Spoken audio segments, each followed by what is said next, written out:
This is a rollable walker with seat.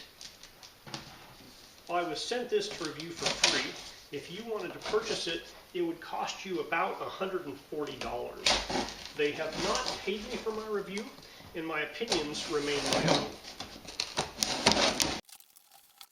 It comes packaged in that box, and it is surrounded by a plastic bag.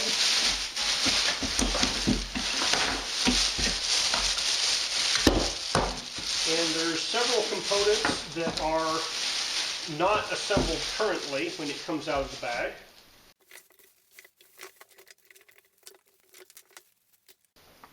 Okay, so here is the instruction manual. That's what it's going to look like when we're done putting it together. And so we have a main frame, a backrest, a shopping bag, a crutch cup holder, which is a cup that holds the crutch at the bottom, I believe, or a cane. Its weight capacity is 300 pounds. It has a brake handle. Okay, and so here's the assembly instructions. Open the main frame, lay the cushion flat, loosen the front wheel screws, insert the front wheels, insert the rear wheel screw and the brake cable, put the armrest tubes in, secure the backrest, secure the side pockets, install the bag, secure the bag, install the crutch coaster, and then it's ready to go. When the brake handle is opened downward, the rear wheels are parked, so locked, I believe. Alright, so this is the main folding mechanism.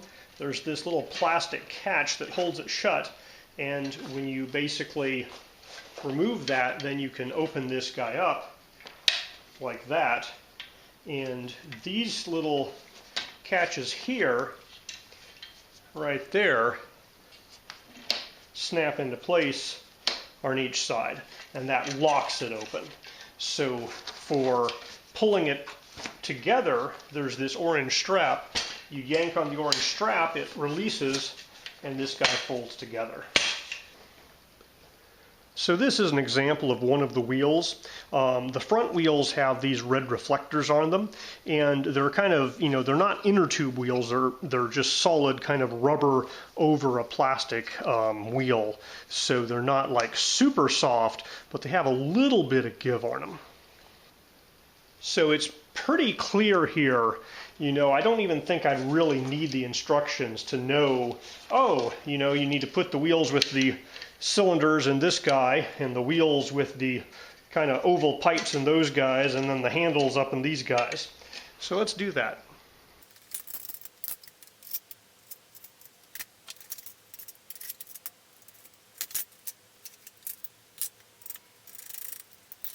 Alright, I didn't know which side to put where, but there's nice little labels here that say A there and A here.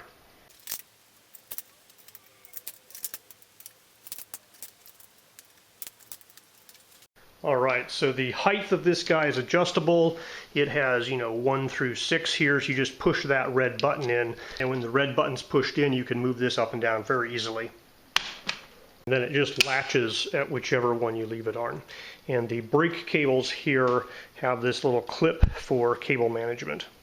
So if you pull up, it locks the wheel, but also if you push down and latch down, that also will lock that wheel. Alright, so I wasn't following the instructions and I skipped a step, which is that you essentially have to put the backrest through these guys here. So this backrest has to go through that guy into there, and to do that you loosen this up.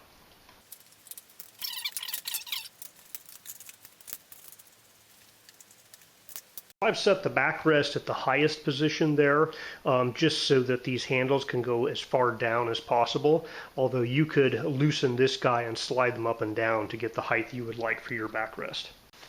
So the shopping bag is pretty nice how it installs. It has this little bracket system and this slot here, so you basically put this thing on and you push the bit here down into that thing that pops down, and then if you want extra security, there's this Velcro that goes around the bottom here. So this strap is included with the bag, and you could conceivably click that to the bag and carry this bag separately from the walker. There's also this little piece of plastic which is perfectly cut to fit in the bottom of this shopping bag, so you can put that in and basically make a rigid bottom of the bag. Now the crutch clip only goes on the right hand side. Basically this guy just snaps over that guy there, and so you can essentially put something in there, and then it has Velcro at the top. You can put this Velcro around the top of your cane, and the bottom will fit down there, and that'll hold it on the side of the walker. So also integrated into the backrest here is this little pocket, which has a big compartment that's suitable for a drink, and then a little small thin compartment where you could potentially put a smaller cell phone or some ID cards or anything small and thinnish. So this guy is real easy to rotate. The rear wheels do not spin, so it makes going forward and backwards really easy. When you turn, it kind of goes around one or two of the rear wheels. So sitting down supports me very well. If I push these guys down, that's what locks those back wheels. And so now you can move, the front can move a little bit, but it's not going to roll away unless you flop that, and then you can move it very easily. So for folding, with the bag arm but without the plastic inside, I've unzipped the bag, pull this up, and it will lay down pretty darn flat there. The backrest folds up. I can snap this little catch to keep it from opening up accidentally. So that's the size of this guy folded, and that would fit in the back of a hatchback with no problem. Now if you need it to get smaller, these guys can remove. You just have to push in on these little kind of spring clips to pull these two guys out, and then push these red things to pull the handles out. And then to set it back up, you just expand it, push down on the seat, you hear the click click and it latched, and now it is ready to go as a walker or a seat. So just collapsed together without putting the handles down. It's a little bit too big to get in my hatchback. So just by pushing the handles down, by using those red buttons, it does fit in my hatchback. Now if you needed it to fit in a smaller car trunk, you could always remove these entire black things here, and that would make the area much smaller. So I can also fit it this way horizontally, and you can see if you remove these black things here, the whole thing would fit in an area like that.